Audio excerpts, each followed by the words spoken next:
Hello crafty friends! In this video I'm going to make a card using the parameters from this week's Craft Roulette. How far will I stretch them this week? Let's find out.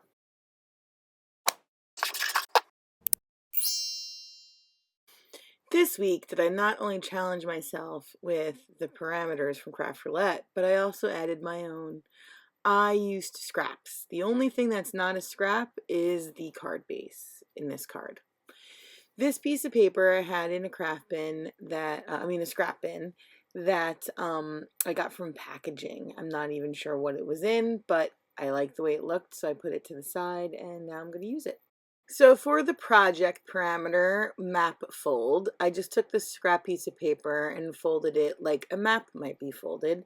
And then I took a nail file and added like more scratching and distress to those folds to make them more obvious. And I thought, well, you usually fold and unfold a map a million times, so those little joints get weak and look like that. Then for the parameter random 3 in a row, I'm going to use some scrap paper that I actually made myself with a gel plate, and so it's copy paper, so it's a little flimsy even with the paint on it. So I decided, since they are a die cut, even though they have like the uneven edge, I can actually stack them with some heavier cardstock to give them some stability, because I want to then wrap twine around them so that I can keep going with this sort of rustic looking card. When I was done adding the cardstock to the back, off camera, I just inked the edges just to keep with the theme of the sort of rustic, distressed looking card. I really like this twine, and I've used it in some other cards that I've recently done, but it's a little hard to control. It's sort of all over the place because it's wiry. It's like jute, I guess is what the right term is. So I struggle with getting it to lay flat and get it in the right spot. So I have found that pulling it as tight as I can on the back and then adding some washi tape that I don't plan on using in another project, or that I've already used, so I don't want to use it again. Just to tack it down so that it stops moving around and twisting around, just to hold it in place. And then I feel like I can work with it a lot easier. So I just tacked it down. I wanted the look of the wraparound twice, so I have to do a double layer of it. And then I'm going to put some foam squares on the back so that I can pop it up with where the twine is. That is from I think they're mounting squares from the Dollar Tree that my friend gave me. They're pretty sticky, so they do a good job of giving me some dimension on the cards. Then, so I could tie a little knot, I actually used my, as I call them, squeezers instead of tweezers to hold it in place while I tied a knot. And then I just cut some of the frayed edges off, and then my plan was to sort of tuck them under a little bit so that they were underneath part of my elements that I'm going to add next.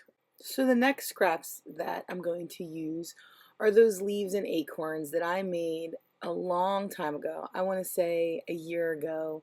With watercolor paper, I just sploshed around those colors and then die cut them out and used a leaf stamp that I have. So this leaf, I added double foam squares on the side that so it would fit over the twine. And then the other two leaves that I add, I only put one layer of foam squares. I had a bunch of scraps of these leaves, so I was trying to find which color combination I liked the best. Hey, just a quick reminder, please like and subscribe. Thank you! After I stuck down the leaves that I wanted, I just got a sentiment that I had already done in brown, and it's just a simple one that fit perfectly in that spot. And then I also had these little leaves that I had used a punch for that's also in the little baggie that I made of all those scraps. And I was just kind of moving them around. I was going to use them sort of as, instead of like rhinestones or enamel dots, I was going to use these little leaves as sort of a scattered element, but I had to move them around a lot, as you can see, to see where I liked the way that they worked. I also wanted to add those little acorns to kind of ground the sentiment. And I did those acorns as well with some watercoloring a while ago, so they're also in my little scrap bucket of those leaves. And then I just popped up that one to sort of go with the, with the leaves popped up. Thought it would be cute to have a little popped up element over there. And that's my finished card. Now to go over the parameters and see if I stretched them. Project is map fold, which I added to that yellow distress piece of paper in the background. Then the element was from the sky. Now that I didn't talk about, but leaves fall in from the sky. I mean, off a tree, but they're often in the sky. I may have been wearing stretchy pants when I thought of that parameter. And then random, 3 in a row. So I have my squares 3 in a row, and then my leaves 3 in a row. And then the color parameter, did you guess what I used for planter? Mums. I have mums currently in my planner right now, which are red and yellow. Thanks so much for watching. Have a crafty day.